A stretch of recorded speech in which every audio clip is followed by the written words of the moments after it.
যার বাবার মুখে ঝামা ঘষে দিয়ে চ্যালেঞ্জ করে আসলো রুদ্দুর যে ময়নাকে যেভাবেই হোক ভর্তি করিয়েই ছাড়বে। হ্যাঁ বন্ধুরা, এমনটাই দেখা যাবে। বিস্তারিত জানতে ভিডিওটিতে লাইক দিয়ে চ্যানেলটি সাবস্ক্রাইব করে দেখতে থাকুন। গল্পের শুরুতেই দেখা যায় যেই লোকটা গুঞ্জার বাবার থেকে টাকা খেয়েছে সেই লোকটা গুঞ্জার বাবাকে কল করে বলতে থাকে যে ওই ধানসিঁড়ি নামে ওই মেয়েটা আর তার হাজবেন্ড এসেছে। আর তখন বলে, দেখুন আপনাকে যেভাবেই হোক, আপনাকে তো অর্ধেক পেমেন্ট করে দিয়েছি আর বাকিটাও আজকের মধ্যে করে দিব, কিন্তু আপনি যেভাবেই হোক এটা ম্যানেজ করবেন, আপনি কিছুতেই ভর্তি হতে দেবেন না। আর তখন বলে, হ্যাঁ আপনাকে তো এটা জানাতেই হবে, আর আমি কতটুকু কি করতে পারবো বুঝতে পারছি না। এরপর বলে, না আপনাকে বুঝতে হবে না, কিন্তু উনি যেন ওরা যেন কিছুতেই ভর্তি হতে পারে না। এই বলে আর অনেক কথাই বলতে থাকে। তারপরে দেখা যাবে এই লোকটির দরজার কাছে প্রিন্সিপাল রুদ্দুর ময়না চলে এসেছে আর তারপরে দেখা করতে চায়। এরপর প্রিন্সিপাল বলে, তোমরা দুজনে এখানে দাঁড়াও, আমি আগে ওনার সাথে কথা বলে আসি। এই বলে কথা বলতে যায় আর সেখানে গিয়ে বলতে থাকে যে ওনাদেরকে কেন ঠিক ভর্তি করা হচ্ছে না, আর আমাদের এখানে যতটুকু নিয়ম এক সপ্তাহ তো টাইম থাকে, আপনি কি ওই নিয়মটা ভঙ্গ করতে চাইছেন? আপনি কিসের জন্য এটা করছেন? স্পেশালি ভাবে কি আপনার কোনো বারণ আছে? আর তারপরে দেখা যায় সেই লোকটি বলতে থাকে যে আপনি কেন ওদের উপর এত কথা বলছেন ওদের হয়ে, আমি তো সেটাই বুঝতে পারছি না, আপনি কি স্পেশাল ভাবে কিছু? তখন বলে, দেখুন আমি যা করি কলেজের এই ইউনিভার্সিটির সবকিছু ভালোর জন্য। ধানসিঁড়ি মেয়েটা একটা খুব ভালো ছাত্রী স্টুডেন্ট, তাকে আমরা কেন হারাবো? আর তখন বলে, ওরা তো নিয়ম ভঙ্গ করেছে, সেটাও তো বুঝতে হবে। তারপরে সেই লোকটি বলতে থাকে, কিন্তু এর জায়গায় কি আপনি অন্য কাউকে নিয়ে নিয়েছেন শুনলাম? তখন বলে, হ্যাঁ শুনে নিয়েছি। এরপর বলে, শুনে নিয়েছেন মানলাম, কিন্তু আপনি তো নিয়মটা ভঙ্গ করতে পারেন না, যাতে করে এই কলেজের নিয়মটা ভঙ্গ না হয়, তার কারণটাই তো আমি বুঝতে পারছি না। তারপরে বলে, হ্যাঁ এবার আপনাদের উপর এই দায়িত্বটা দেব, আপনারা সিদ্ধান্তও নেবেন যে আপনারা কি করবেন। আর তখনই সেই লোকটি বলতে থাকে, আচ্ছা আমার তো আগে কারণটা জানতে হবে যে ও কিসের জন্য আসতে পারেনি, যদি কোনো কারণ সাপেক্ষে আসতে না পারে তাহলে সেটা আমরা ভেবে দেখবো।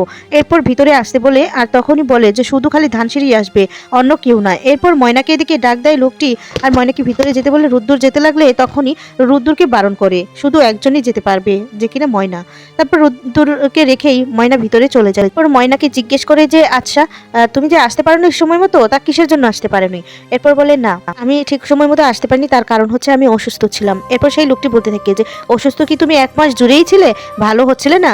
আর তখন বলে, না স্যার আমি 1 সপ্তাহের মধ্যেই ভালো হয়ে গিয়েছিলাম, কিন্তু এর মাঝে আমাদের জীবনে কিছু দুর্ঘটনা ঘটে গিয়েছিল, তার কারণে আমরা আসতে পারিনি, ইচ্ছে করে যে আসিনি সেটা নয়। তারপরে সেই লোকটি বলতে থাকে যে আমার তো মনে হচ্ছে তুমি ইচ্ছে করেই আসোনি, যে কিনা তুমি আমাকে একটা প্রশ্নের উত্তর দাও তো, যে তুমি ডাক্তারিটা কিসের জন্য পড়তে চাও, শখে?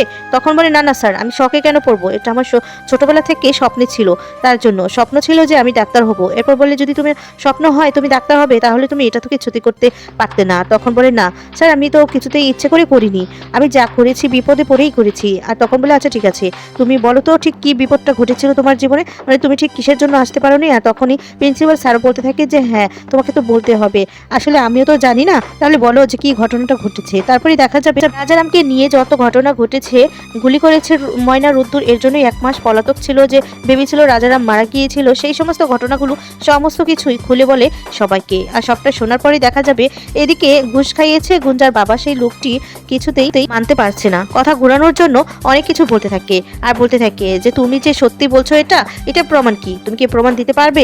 যদি প্রমাণ দিতে পারো তাহলে পরশুর মধ্যে তুমি ভর্তি হতে পারবে, আর যদি তার পার হয়ে যায় তাহলে কিন্তু আর ভর্তি হতে পারবে না। এরপর ময়না বলে, স্যার পরশু 2 দিন, এই সময়ের মধ্যে এত কম সময়ের মধ্যে আমি কি করে প্রমাণ করবো? আর তখন বলে, 2 দিন হাতে সময় রয়েছে তো, তোমার যদি প্রমাণ করা হয় ঠিক প্রমাণ করতে পারবে। আর ময়না বলে, কিন্তু প্রমাণ তো আমার হাতে আছে। এরপর বলে, আমাকে বাড়ির হক বলেই জানে, সবাই আপনাকে প্রমাণ দিতে পারবো। আর তখন বলে, সেই প্রমাণে চলবে না, খাতা কলমে প্রমাণ চাই আমার। এরপর প্রিন্সিপাল স্যার আর কিছুই বলতে পারে না। এরপর গুঞ্জা মন খারাপ করে সেখান থেকে বেরিয়ে বাহিরে যায়। এদিকে দেখা যাবে রুদ্দুরকে কল করে বড়মা, আর রুদ্দুরের সাথে বড়মা কথা বলতে থাকে। রুদ্দুর বলে যে মা আমি তোমাকে পরে কথা বলবো, পরে কথা সব কিছু বলবো, এখন রাখছি হ্যাঁ। এরপর বলে, না বাবা একটু শোন না, ময়না কি ভর্তি হতে পেরেছে, কি হয়েছে? এরপর বলে, না সেই ব্যাপারেই কথা হচ্ছে, আসলে ময়না ভর্তি হতে পারেনি, আসলে একটু সমস্যা হয়েছে, দেরি করে এসেছি কিনা এর জন্য। তারপর সমস্ত ঘটনা খুলে বলে আর বলে যে বাড়িতে গিয়ে সমস্তটা বলবো, এই বলে ফোনটা রেখে দেয়। এরপর পিছন দিকে ঘুরে দেখতে পাই ময়নাকে জিজ্ঞেস করে যে কি হলো ময়না? এরপর বলে, ডাক্তারবাবু আমাদেরকে বলেছে 2 দিনের মধ্যে প্রমাণ দিতে, যদি প্রমাণ দিতে পারি তাহলে আমি ভর্তি হতে পারবো, তারপর ভেবে দেখবে, আর যদি কাগজে কলমে প্রমাণ দিতে না পারি তাহলে আমাকে ভর্তি নেবে না। আর তখন রুদ্দুর বলে, না এটা কিছুতেই হতে দেওয়া যাবে না। তারপরে প্রিন্সিপাল স্যার আসে আর প্রিন্সিপাল স্যার এসে রুদ্দুরকে বলে যে ওনারা যা বললো, যা শুনলাম আমাদের সাথে যা ঘটেছে তার প্রমাণই দিতে হবে, যদি প্রমাণটা দিতে পারো ঠিক সময় মতো তাহলে ওকে ভর্তি নেবে। এরপরে দেখা যায় চলে যেতে লাগে প্রিন্সিপাল স্যার, আর তখনই বলতে থাকে আচ্ছা। এরপর গুঞ্জার বাবার নাম বলে যে ওনাকে কি চিনো? তখন বলে, হ্যাঁ চিনি গুঞ্জার বাবা, কিন্তু কি হয়েছে স্যার? এরপর বলে, উনি না সকালবেলা এসেছিল, ওনার নাকি একটা ভালো ছাত্রী আছে, ওনাকে ভর্তি করতে হবে এর জন্য। আচ্ছা তুমি সেটা একটু ভালো করে দেখবে, বুঝতে পেরেছো? আমার মনে হচ্ছে যে ওনার এগেনস্টে মানে উনি হয়তো বা ওনাদেরকে স্পেশাল কিছু করেছে, কিছু বলেছে, তাই হয়তো বা ভর্তিটা নিতে চাইছে না, আমার এটাই মনে হচ্ছে। তুমি একটু ভালো করে দেখবে, বুঝতে পেরেছো? কিন্তু তোমাদের যা করতে বলা হয়েছে যে প্রমাণ আনতে, তোমরা প্রমাণ আনো, এরপর আমি দেখবো যে উনি নিয়মটা কিভাবে ভেঙে ভর্তি না করায়, আর তখন আমিও ওদের এগেনস্টে কথা বলবো, বুঝতে পেরেছো? আমি এটা কিছুতেই হতে দেবো না। ওর মতো একজন ভালো ছাত্রী, স্টুডেন্ট, ও এভাবে একটা বছর নষ্ট হবে না, না, এটা কিছুতেই হতে পারে না। তুমি বরং একটা কাজ করো, প্রমাণটা জোগাড় করে তারপর আমাকেও বলবে। এই বলে প্রিন্সিপাল স্যার চলে যায়। এদিকে রুদ্দুরের কাছে ময়না গিয়ে বলতে থাকে যে আচ্ছা স্যার, উনি কি একটা নাম বললো, উনি কে, আপনি কি চিনেন? আর তখন বলে গুঞ্জার বাবা। কথাটা শোনার পর ময়না অবাক হয়ে যায় আর বলে গুঞ্জা দিদির বাবা সকালে আইছিল। তখন পরিষ্কার হয়ে যায় রুদ্দুরের কাছেও আর ময়নার কাছেও যে গুঞ্জার বাবা এসে ইচ্ছে করে এটা করেছে বা বলেছে যাতে করে ময়না ভর্তি হতে কিছুতেই না পারে। তারপরে দেখা যাবে এদিকে ছোট মা বড় মাকে বলতে থাকে যে দিদি কি হয়েছে, আর তখন সমস্ত কিছু খুলে বলে। এরপর বলে সবকিছু ওই বজ্জাত ছেলেটার জন্যই হয়েছে। ওই রাজারাম যদি এমনটা না করতো তাহলে তো মেয়েটা কিছুতে এমন হতো না। তার মানে কি একটা বছর পিছিয়ে যাবে? না না, এটা কি করে হয়? মেয়েটা তো একটা বছর বসে থাকতে হবে। এরপর বড় মা বলে তাছাড়া আর কি, এখন আর আমাদের হাতে আর তো কিছুই করার নেই। এদিকে মেজমা সবটা শুনে বলতে থাকে যাই, এই খুশির খবরটা আমি গুঞ্জাকে এক্ষুনি দিয়ে আসি। এই বলে গুঞ্জাকে কল করতে চলে যায়। এদিকে দেখা যাবে রুদ্দুর আর ময়না গুঞ্জাদের বাড়িতে যাবে বলে রওনা দিয়ে দেয়। আর এদিকে মেজমা এসে ফোন করে নেয় গুঞ্জাকে, আর গুঞ্জাকে তখন সবটা খুলে বলতে থাকে। আর গুঞ্জা বলে কি খুশির খবর দিবে, আমি জানি ময়না ভর্তি হতে পারেনি, তাই তো? তখন বলে এই গুঞ্জা, তুমি এটা কি করে জানো গো? তুমি কি জাদু জানো নাকি? আর তখন বলে হ্যাঁ, তেমনটাই ভাবতে পারো। এরপর বলে তুমি নিশ্চয়ই কিছু করেছো, তাই না? বলো না। এরপর বলে আচ্ছা আন্টি, আমরা তো কোথাও ঘুরতে যেতে পারি। তখন বলে দেখো, তুমি কিন্তু কথা ঘুরাচ্ছ, তুমি আমাকে একটু বলো না। আমাকে বললে কি হয়, আমি একটু ইন্টারেস্ট বেশি পাই, তাহলে না আমার সেই ইন্টারেস্টটা আর 3 গুণ 5 গুণ 6 গুণ বেড়ে যায়, এর জন্যই বলছি। তারপরে এই বলে গুঞ্জার সাথে কথা বলতে থাকে দুজনে মিলে। অন্যদিকে রুদ্দুর রেগে গুঞ্জার বাড়িতে চলে যায়। ময়না বলে ডাক্তারবাবু আপনি থামেন না, আপনি শান্ত হন। তারপর গুঞ্জার মাকে বলতে থাকে যে একটু গুঞ্জাকে ডেকে দিবেন, আর গুঞ্জার বাবাকে, আঙ্কেলকে আমার না একটা রিকোয়েস্ট ছিল। এরপর দেখা যায় এদিকে গুঞ্জা বলতে থাকে যে রুদ্দুর এসেছে আন্টি, তাহলে আমি ফোনটা রাখি।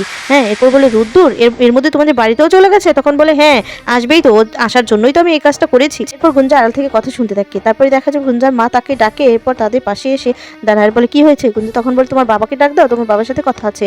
এই বলে গুঞ্জাকে বলে গুঞ্জা, তোমার সাথে আমার ওই দিন ওই ব্যবহারটা করা একদমই উচিত হয়নি, তার জন্যই তো সরি চাইতে এসেছি। সরি গুঞ্জা। এরপর বলে না না, কি করছো?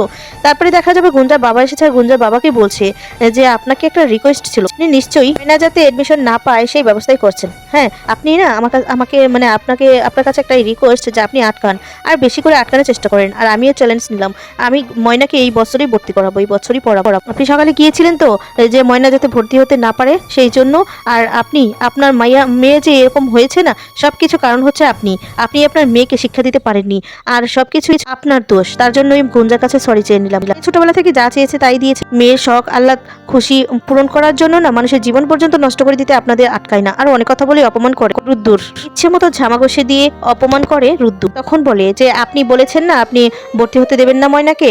হ্যাঁ, আমি না আপনার ওই চ্যালেঞ্জটা অ্যাকসেপ্ট করলাম। আমিও বলে দিচ্ছি যে গুঞ্জা এই বছরেই পড়বে, 1 বছর কিছুতেই পিছিয়ে যেতে দেব না। এই সমস্ত বলে রুদ্দুর সেখান থেকে চলে যায়। গুঞ্জার মা এই সমস্ত শুনে অবাক হয়ে যায়, বলে সেদিন তাহলে তোমরা বাপ মেয়ে মিলে ওইখানেই গিয়েছিলে যাতে করে ময়না পরীক্ষা দিতে না পারে?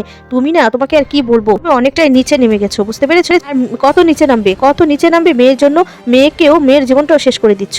আর তখন বলে ও আমাকে কি বললো যে ময়না পড়তে পারবে? কিছুতেই না, আমার সাথে ভাঙা নিয়েছে, আমি এক্ষুনি এই ব্যবস্থা করছি। এই বলে ফোন করে না এই লোকটাকে। আর তখন বলতে থাকে ওদিকে কি অবস্থা? তখন বলে ওরা তো প্রমাণ আনতে চলে গেছে, ওরা নাকি প্রমাণ নিয়ে আসবে। আর প্রমাণ নিয়ে আসুক না দেখি। এরপর বলে যদি প্রমাণ আনতে পারে, তখন বলে আনতে পারুক না, তারপরেই দেখা যায় কি করা যাবে। এরপর বলে না, প্রমাণ যদি আনতেও পারে আপনি কিছুতেই ভর্তি করাবেন না, ঠিক আছে? ভর্তি হবে না, আপনার প্রয়োজনে যত টাকা দিয়েছি তার থেকেও দ্বিগুণ টাকা দিব। তখন সেই লোকটি ফোনটা রেখে দেয়। এই সমস্ত কথা শুনে এদিকে ময়না বাড়িতে এসে তো খুব কাঁদতে থাকে, আর তখন ময়নাকে বড় মা মিলে সবাই বোঝাতে থাকে।